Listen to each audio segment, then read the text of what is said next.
नमस्ते दोस्तों, स्वागत है आपका हमारे पॉडकास्ट चाय टाइम क्राइम में। मैं हूँ सई और मेरे साथ है निक्षा। दोस्तों, हम अक्सर कहते हैं कि क्राइम की स्टोरीज हमें एंटरटेन करती हैं, लेकिन कुछ क्राइम्स ऐसी होती हैं जो एंटरटेन नहीं बल्कि हमें झंझोड़ कर रख देते हैं।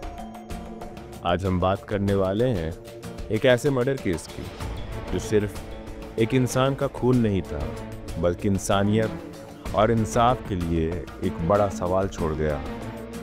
ये है जेसिका लाल मर्डर केस, एक मासूम और जिंदा दिल लड़की की कहानी जो सिर्फ अपने सपने जीने की कोशिश कर रही थी, लेकिन एक ईगोइस्टिक आदमी के गुस्से का शिकार बन गई। आज हम उस रात की बात करेंगे और उन दिनों की जब जेसिका के लिए इंसाफ एक दूर सपना लग रहा था। अप्रैल 29, 1999 दिल्ली के मेहरौली एरिया में तमारिंड कोर्ट रेस्टोरेंट में एक हाई प्रोफाइल पार्टी हो रही थी। ग्लैमर और पावर का एक शोकेस जहां बड़े बड़े नाम शामिल थे।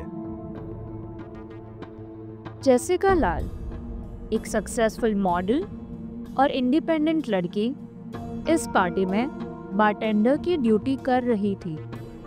वो सिर्फ एक रात का काम था, एक फेवर, लेकिन किसने सोचा था कि ये रात उसकी जिंदगी की आखिरी रात बन जाएगी। रात के करीब 2 बजे मन्नू शर्मा, जो एक पावरफुल पॉलिटिकल फैमिली से बिलोंग करता था, जेसिका के पास आया और एक ड्रिंक की डिमांड की। बार बंद हो चुकी थी तो जेसिका ने पोलाइटली मना कर दिया।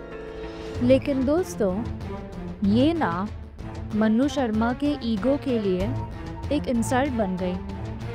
उसने अपनी पिस्तौल निकाली और गोली चला दी। एक गोली सीलिंग को छेड़ गई और दूसरी ने जेसिका की जिंदगी छीन ली। पार्टी का माहौल एकदम पैनिक से भर गया। जेसिका वहां गिर चुकी थी और मनु शर्मा और उसके साथियों ने वहां से भागकर अपने कनेक्शंस का फायदा उठाया। जेसिका को हॉस्पिटल ले जाया गया, पर दोस्तों, वो वहां से कभी वापस नहीं आई। आप सोच रहे होंगे, ये तो ओपन एंड शट केस होना चाहिए था ना। विटनेसेस तो थे, एविडेंस भी था, लेकिन सिस्टम का सच इससे अलग था। ये सिर्फ एक मर्डर नहीं था, एक पावर और प्रिविलेज का गंदा खेल था। विटनेसेस एक एक करके हॉस्टाइल होते गए, स्टेटमेंट्स चेंज होने लगी। मनु शर्मा के पॉलिटिकल इन्फ्लुएंशियल फैमिली ने अपनी पूरी ताकत लगाई। दोस्तों, ऐसा लगा जैसे जेसिका का केस एक मेज में खो गया था। फरवरी 2006 में दिल्ली के एक कोर्ट ने मन्नू शर्मा और उसके साथियों को एविडेंस की कमी की वजह से एक्विट कर दिया। सोचिए, एक मासूम लड़की का खून और उसका किलर आज़ाद घूम रहा था। दोस्तों, ये सिर्फ जेसिका के परिवार के लिए नहीं बल्कि पूरे देश के लिए एक इंसल्ट थी। लेकिन इस फैसले के बाद जो हुआ वो एक मिसाल है कि लोगों की आवाज़ सिस्टम को कैसे हिला सकती है। जस्टिस फॉर जेसिका एक नेशनल मूवमेंट बन गया। इंडिया गेट पर लोग कैंडल्स लेकर खड़े हो गए। मीडिया ने इस केस को हाईलाइट किया। हर घर, हर गली में सिर्फ एक बात हो रही थी, जेसिका के लिए इंसाफ कब मिलेगा। सोशल मीडिया, जो उस समय एक नई चीज़ थी, लोगों के गुस्से को एक प्लेटफॉर्म दिया। पब्लिक प्रेशर ने सिस्टम को मजबूर कर दिया कि वो अपनी गलती सुधारे।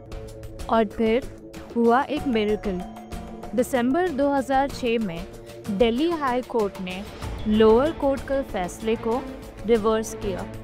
मन्नू शर्मा को गिल्टी डिक्लेयर किया गया और लाइफ इम्प्रिजनमेंट की सज़ा सुनाई गई। लेकिन दोस्तों, इस केस की असली हीरो थी सबरीना लाल, जेसिका की बहन, जिसने अपने दुख को एक ताकत में बदल दिया। उसने अपने सिस्टर के लिए जस्टिस मांगा और उन सब लोगों के लिए आवाज़ उठाई जो सिस्टम के सामने मजबूर हो जाते हैं।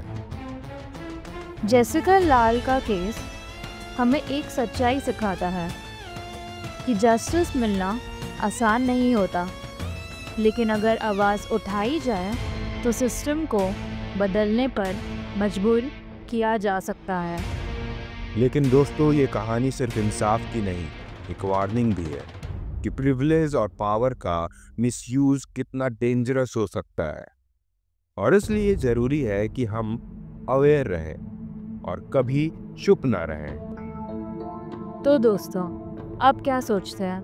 जेसिका की कहानी ने आपको क्या फील करवाया? आप हमसे अपने थॉट्स ज़रूर शेयर करिए। हमें इंस्टाग्राम पर फॉलो कीजिए और अपने व्यूज़ टैग करिए। अगर आपको ये एपिसोड मीनिंगफुल लगा तो अपने दोस्तों के साथ शेयर करें। हम अगले हफ्ते एक और इमोशनल और थॉट प्रोवोकिंग कहानी के साथ लौटेंगे। तब तक के लिए अपनी आवाज़ उठाते रहिए और इंसाफ के लिए खड़े रहिए।